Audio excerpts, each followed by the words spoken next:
Golf is one of the oldest sports still played today, with a history that goes back hundreds of years. But where did it come from? Who invented it? And how did it become the game we know today with fancy clubs, manicured courses, and major championships? In this video, I'll explain the entire history of golf in a way that's easy to understand. Whether you're just starting out or you've been playing for years, knowing where golf came from will help you appreciate the game even more.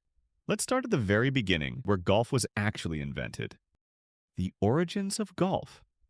Golf as we know it today started in Scotland in the 1400s, though people had been hitting balls with sticks for centuries before that in various countries. What makes Scotland special is that they were the first to play the game on natural terrain, with holes in the ground as targets.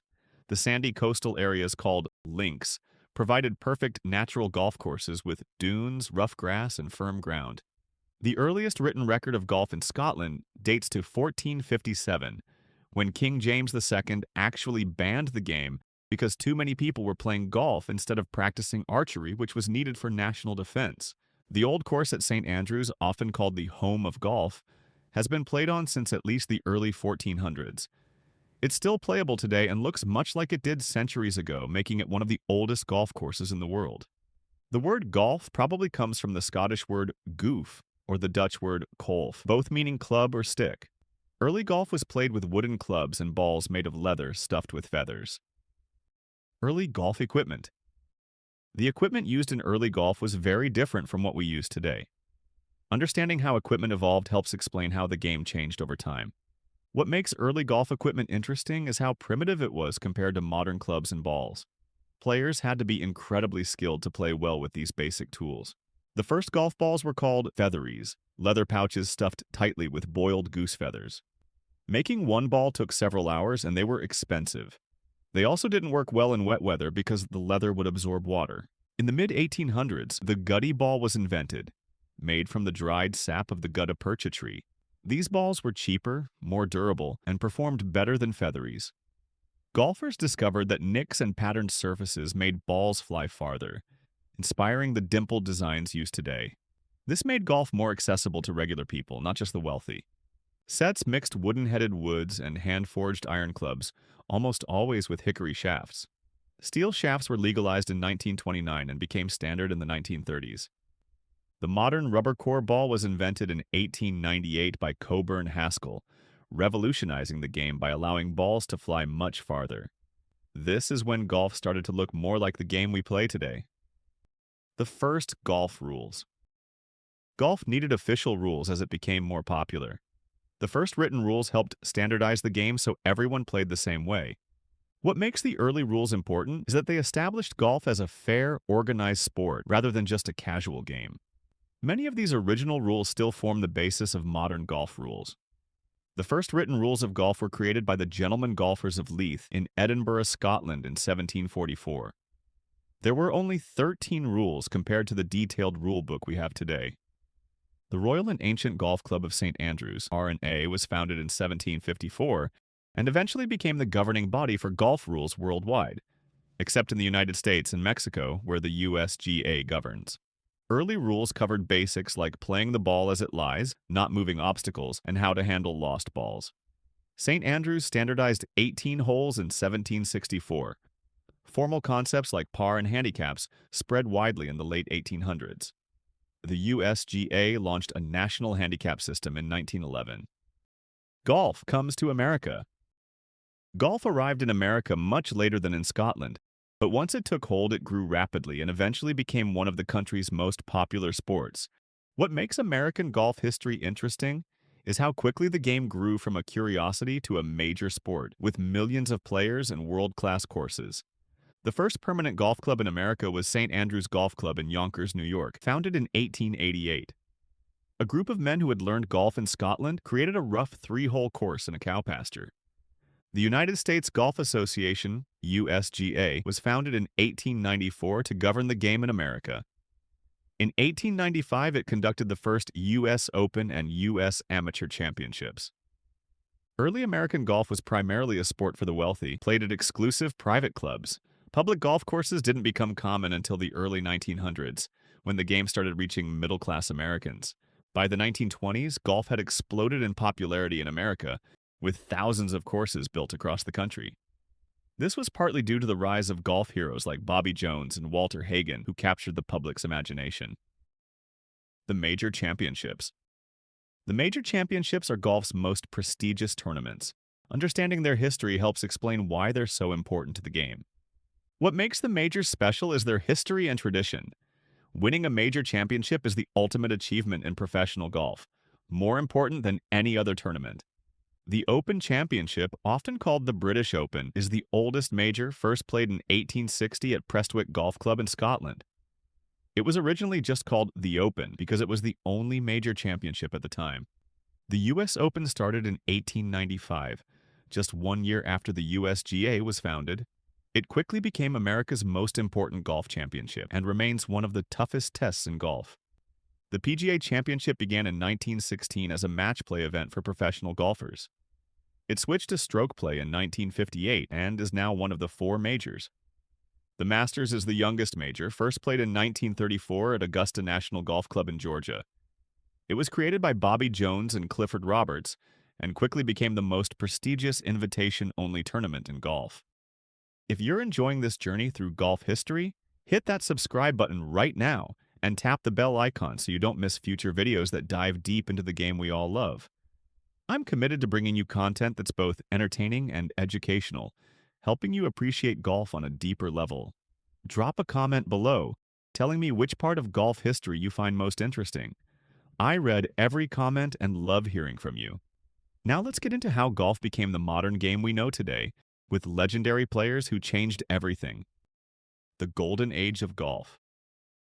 The 1920s and 1930s are often called the Golden Age of Golf because of the incredible players who dominated the game and the beautiful courses that were built during this era. What makes this era special is that golf transformed from a niche sport into a mainstream phenomenon, with heroes that captured the public's attention like movie stars. Bobby Jones is the most famous golfer of this era. He won 13 major championships as an amateur, including the Grand Slam in 1930, winning all 4 major championships in 1 year. He then retired at age 28 to practice law and help create Augusta National and the Masters. Walter Hagen was golf's first true professional superstar. He won 11 major championships and was known for his flashy lifestyle and confident personality. He helped elevate the status of professional golfers, who were often treated as second-class citizens at clubs. This era also saw the construction of many of America's greatest golf courses, designed by legendary architects like Donald Ross, Alister MacKenzie, and A.W. Tillinghast. Many of these courses are still considered among the best in the world. The Golden Age ended with the Great Depression and World War II, which halted golf course construction and tournament play for several years. The modern era begins.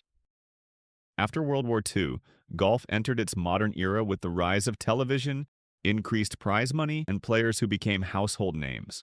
What makes the post-war era important is that golf became accessible to millions of Americans through television, turning professional golfers into celebrities and inspiring a new generation of players. Ben Hogan dominated the late 1940s and early 1950s, winning 9 major championships despite a near-fatal car accident in 1949. His dedication to practice and swing mechanics influenced generations of golfers. Arnold Palmer became golf's first television superstar in the late 1950s and 1960s. His aggressive playing style and charismatic personality attracted millions of fans, called Arnie's Army, and helped make golf a major television sport. Jack Nicklaus, who started his professional career in 1962, became the greatest champion in golf history with 18 major championship victories. His rivalry with Palmer and later with Tom Watson created some of golf's most memorable moments.